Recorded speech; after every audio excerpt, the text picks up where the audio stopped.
doctor comes up and looks at Frazier.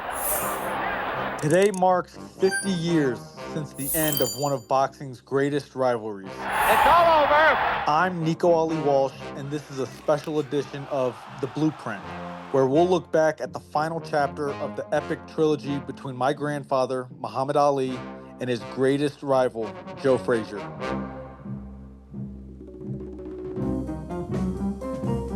Billed as the Thrilla in Manila, the fight took place half a century ago in the Philippines. But before we break down the fight, let's look at the road that brought these two legends there. In 1967, Ali was stripped of his heavyweight title for refusing induction into the Vietnam War. During his exile, Joe Frazier rose to champion, while Ali remained the lineal king, unbeaten since dethroning Sonny Liston in 1964. When Ali returned, the two finally met in March 1971, when Frazier handed him his first professional defeat. Ali evened the score 3 years later with a unanimous decision, setting the stage for the rubber match in October 1975. One thing to note is that Ali showed less movement than in his earlier fights. Despite being only 29 years old in the first encounter and 33 in the rubber match, the 3.5 years away from boxing took a toll. Make no mistake, he still boxed on the outside, but with less footwork and speed than before, relying more on timing, craft, and at times brute force instead of constant motion. As this trilogy progressed, it became clear that in order to beat Frazier, he'd have to stand his ground and fight. In their third match, Ali took the early rounds, while Frazier came on strong in the middle.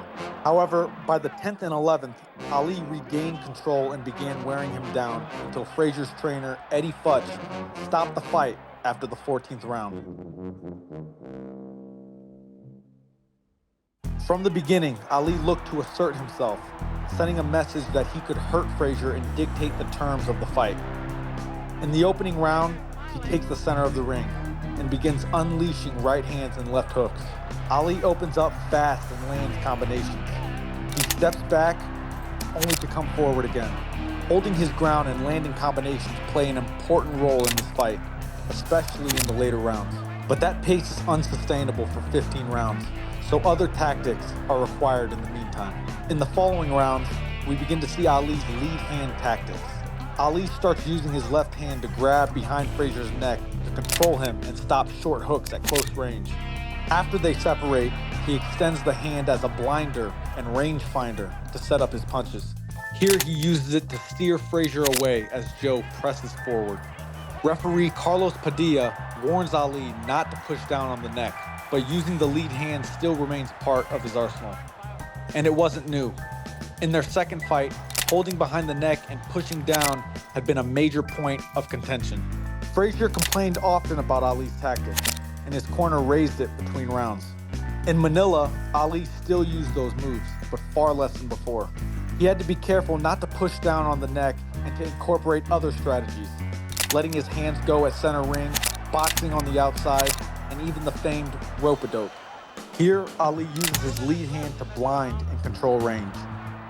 He pushes Frazier off him to create distance. Then, as Frazier presses forward, he steps back while keeping the left hand up. When fighting on the outside, it is optimal to be one step outside your opponent's range. This forces him to step forward to begin his offense. This additional distance gives the outside fighter more time and space to react. Here, Ali's left hand allows him to establish that distance and ensure that he is just outside of range. He does it for several sequences before landing a crisp right hand. Another exchange here begins with the lead hand. He doesn't land every punch, but it gives him space to work while helping him avoid Frazier's relentless pressure. Ali would like to keep his distance and pop shots all night, but Frazier's relentless pressure makes that difficult to sustain. At this point, he turns to the rope-a-dope, a tactic where one leans back against the ropes, covers up, and lets the opponent throw punches in hopes of tiring him out while conserving energy. This strategy was pivotal in Ali's fight with George Foreman 1 year earlier, but in Manila, he doesn't use it for long. Here we see Ali protecting himself with a high guard. Frazier unleashes devastating shots to the body, while Ali does his best to protect his head with his gloves. After Frazier steps back, Ali taunts him and asks for more. So, Ali uses the tactic not only to tire Frazier out and conserve energy, but to convince Frazier of the futility of his offense. But, unfortunately for Ali, Frazier is a different beast, so he is forced to fight. So, after using the rope-a-dope for almost exactly a full minute, Ali fires back with quick uppercuts and hooks, finishing the third round with quick combinations. In the early rounds, Ali's offense plays a pivotal role. He needs to beat and batter Frazier. He can't just box him. And as we will see, Frazier's will and determination makes many of his strategies insufficient. He has to stand and fight in order to win. In the middle rounds, Frazier begins to come on. For the most part, Ali fights going backward, retreating to the ropes to clinch, finding spots to land punches with his lead hand, but also absorbing punishment to the head and body. At times, we see glimpses of the younger Ali, as he controls the 7th round by using much more footwork on the outside to control Frazier's aggression, but it is unsustainable. It's clear that for Ali, standing and fighting is the only way to win. The other tactics like clinching, lead hand control, and the rope-a-dope mainly serve to save energy for the bursts he needed to finish the job. Then, in round 11, something happens. Frazier has worn down. Ali backpedals while throwing and turns Frazier to the ropes. For the first time in the fight, the dynamic shifts, even if only for a few seconds. Frazier comes forward again, but Ali continues to pile on offense. He continues fighting backward and is eventually cornered. Then, after having preserved some energy, Ali flurries toward the end of the round.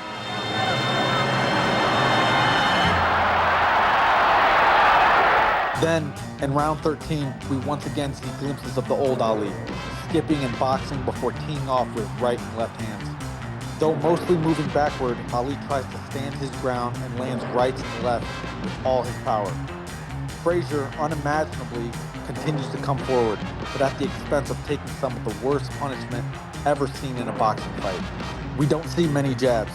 We see power right and power left hands, each thrown with the intention of knocking out Frazier. Ali won by the referee for grabbing around the neck.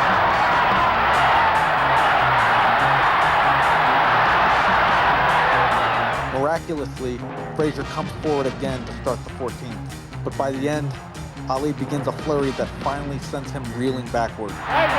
Frazier is visibly and clearly hurt, with severe swelling above his left eye and bleeding. Aside from the 11th, when Frazier is briefly on the ropes, this is really the only time we ever see him reeling back. Ali stands in the center of the ring and finishes the round.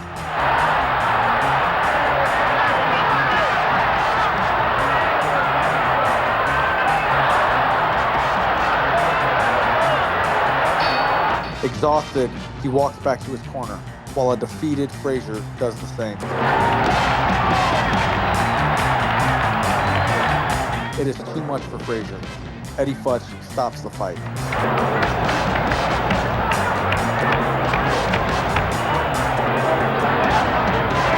The doctor comes up and looks at Frazier.